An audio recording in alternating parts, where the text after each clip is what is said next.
Hello everyone. 2016 का question यहाँ पर है इंटेंडेड नेशनली डिटरमाइंड कंट्रीब्यूशंस को लेकर।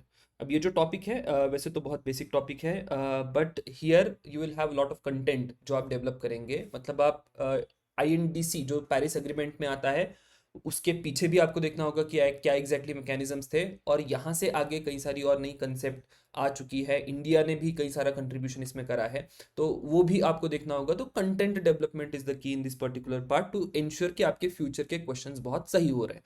तो आईएनडीसी क्या है पूछा गया है। सो पहला ऑप्शन है कि it is pledges made by the European countries, so on and so forth, ये इनकरेक्ट है। दूसरा option plan of action outlined by countries of the world to combat climate change, ये यहाँ पर करेक्ट आंसर होगा। बाकी सी भी इनकरेक्ट है, डी भी यहाँ पर कोई सेंस क्रिएट नहीं करता। So I know answer option B है। क्या कीवर्ड को लेके कंटेंट डेवलप करना होगा? Go forward to intended nationally determined contribution.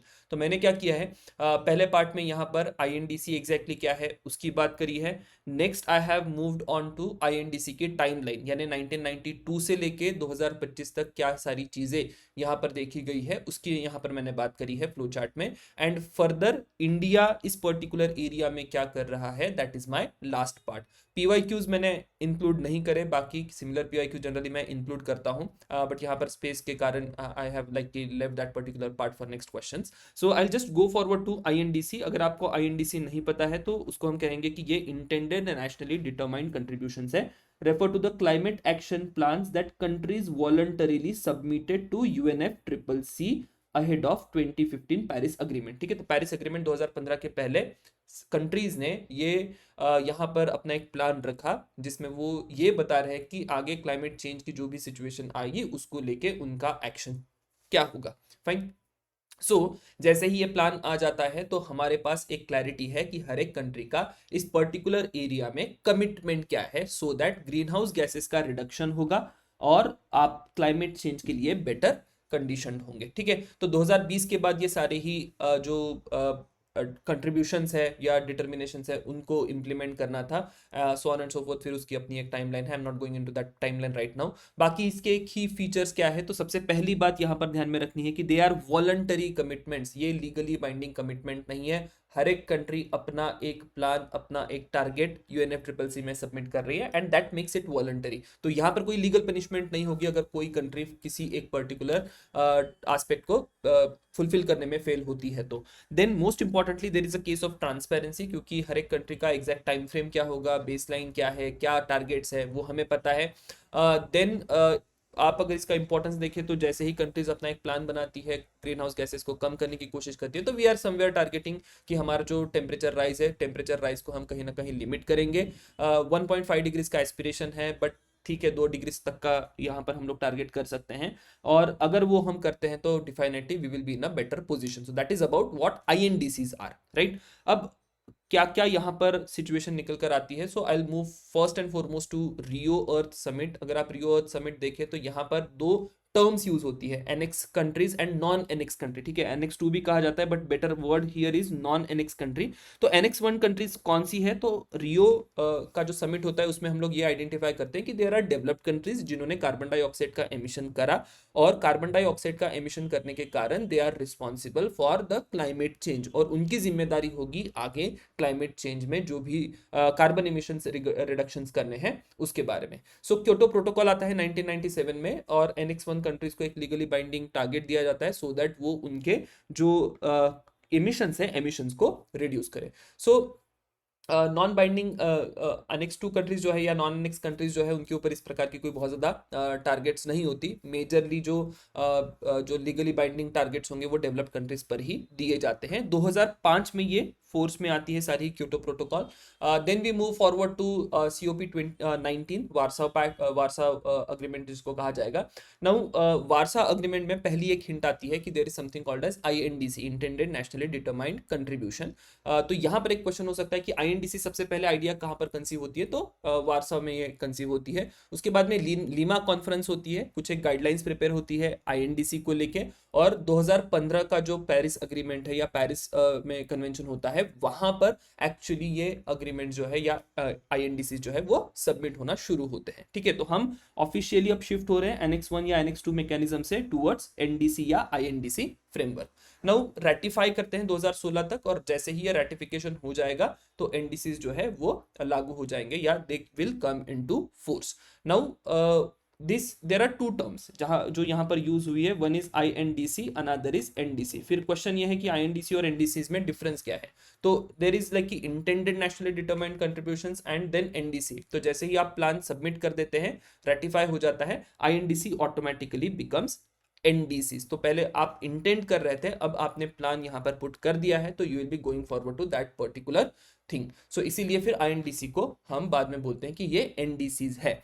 Now we come to 2020, जहां पर एनडीसीज जो है अपडेट होते हैं। कई सारी कंट्रीज अपने एनडीसीज अपडेट करती है, बाद में 2022 में इंडिया भी अपडेट करती है। नाउ COP26 में वी ट्राई टू फाइंड कि how we are aligned with all this indices, और उसी की थीम आगे चल के 2023 के एक कॉन्फ्रेंस में आपको दिखाई देगी। वहां पर एक कंसेप्ट आती है that is called as global stock take. अब ये ग्लोबल स्टॉक टेक क्या है? तो ग्लोबल स्टॉक टेक ये एक असेसमेंट है, assessed collective progress and emphasises on renewable and phasing out of fossil fuels. तो इस प्रकार की एक डिस्कशन यहाँ पर होती है ग्लोबल स्टॉक टेक में कि हमने अब तक क्या क्या करा है, let's take a stock of that, and अब यहाँ से आगे क्या करना चाहिए। कई सारी चीजें यहाँ पर निकल कर आती है। और फिर फाइनली 2024 में, यहाँ पर मैं डायरेक्टली 2025 में सेकेंड ग्लोबल स्टॉक टेक होनी है, उसकी यहाँ पर बात करी है, लेकिन 2024 की अगर हम लोग बात करें तो in 2024 we come to a situation, 2023 के एंड में ही आप इसको कहेंगे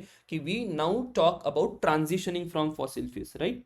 सो आईएनडीसीज तो है, फिर एक और कीवर्ड यहाँ पर होगा कि there is something called as transition from the fossil fuel. So that is how ये कंसेप्ट फ्लो हो रही है। आगे चल के देखेंगे और क्या क्या चीजें यहाँ पर ऐड होती है। So that is about INDC और NDCs. Moving on to India, तो इंडिया 2015 में अपने कुछ एक टारगेट देती है, ओल्ड टारगेट्स होंगे।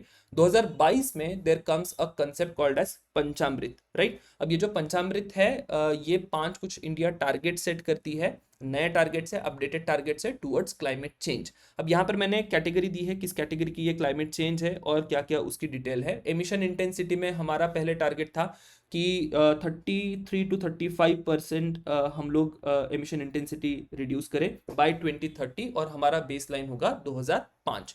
अब हमारा अपडेटेड टारगेट है पंचामृत में 45%, अगेन बेस लाइन और बाकी आपका टारगेट ईयर जो है वो सेम है। प्रोग्रेस भी यहाँ पर दी है, लेकिन progress is not going to be asked. मैंने बस एक बेसिक आइडिया आपको होनी चाहिए, उसके लिए यहाँ पर प्रोग्रेस लिखी है। उसका एक सिंपल रीजन बताता हूँ कि प्रोग्रेस ना कई बार आप असेस कर ही नहीं सकते एग्जैक्टली, तो उसको लेके बहुत कंक्रीट डेटा हमारे पास नहीं है। दैट इज वाई प्रोग्रेस वाला इशू नहीं पूछा जाएगा, बट स्टिल एक बार गो थ्रू करके देख लीजिएगा। नॉन फॉसिल फ्यूल कैपेसिटी की हमने यहाँ पर बात करी। पहले हमारा टारगेट था कि इलेक्ट्रिसिटी कैपेसिटी 40% नॉन फॉसिल से आएगी। Now we have to achieve it as 50% electricity capacity हमारी नॉन फॉसिल फ्यूल से आएगी बाय 2030।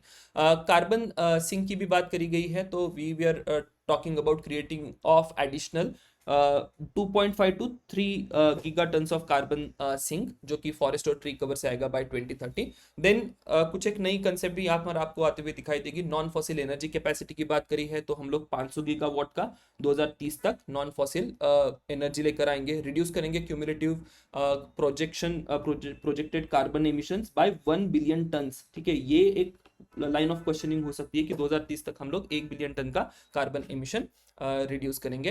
एंड मोस्ट इंपॉर्टेंटली जहां पर क्वेश्चन होना चाहिए कि India is planning to go net zero emissions by 2070। ठीक है, तो ये एनडीसी का टारगेट नहीं है, but it's our long term target. तो ये भी आपको ध्यान में रखना है, एनडीसी का पार्ट नहीं है ये, हम लॉन्ग टर्म में कुछ एक टारगेट कर रहे हैं। अब इसी को चलते मोदी जी जो है पंचामृत की भी एक कंसेप्ट देते हैं 2022 में, और लाइफस्टाइल फॉर एनवायरनमेंट करके भी एक कॉन्सेप्ट लेकर आते हैं। COP26 की बात है। तो यहाँ पर ये बताते हैं कि there are some core principles जो कि हमें अडॉप्ट करने चाहिए, किस लिए? एनवायरमेंटल इंपैक्ट्स को मिटिगेट करने के लिए या रिड्यूस करने के लिए। तो सस्टेनेबल डेली लाइफ होनी चाहिए, focus on simple environment friendly actions. तो उसमें आप वेस्ट को रिड्यूस कीजिए, कॉन्जर्व करिए एनर्जी को, और रिन्यूएबल एनर्जी अडॉप्ट कीजिए। इंडिविजुअल रिस्पॉन्सिबिलिटी की भी बात होती है, क्योंकि क्लाइमेट चेंज कलेक्टिव रिस्पॉन्सिबिलिटी से तो हम लोग कंट्रोल करेंगे ही करेंगे, लेकिन मोर इंपॉर्टेंटली इंडिविजुअल कंट्रीब्यूशन भी यहाँ पर होना चाहिए। P3 की भी बात करी जाती है, प्रो प्लैनेट पीपल, ठीक है। So it encourages adopting habits that align with the goals of sustainability and ecological preservation. तो की एरिया एक्शन यहाँ पर दिए गए हैं, energy conservation, reducing waste, promoting water conservation, so on and so forth. ये तो नहीं पूछा जाएगा, बस ये 3 कोर प्रिंसिपल जो है उनको याद रखिएगा। P3 pro planet people exactly क्या होता है वो भी ध्यान में रखिएगा। दैट इज अबाउट लाइफ या लाइफस्टाइल फॉर एनवायरनमेंट करके कंसेप्ट आती है। तो पंचामृत और लाइफस्टाइल एंड INDC और NDCs, ये सारी ही कनेक्टेड चीजें हैं, ध्यान में रखिएगा। Will see you in next question. Thank you everyone.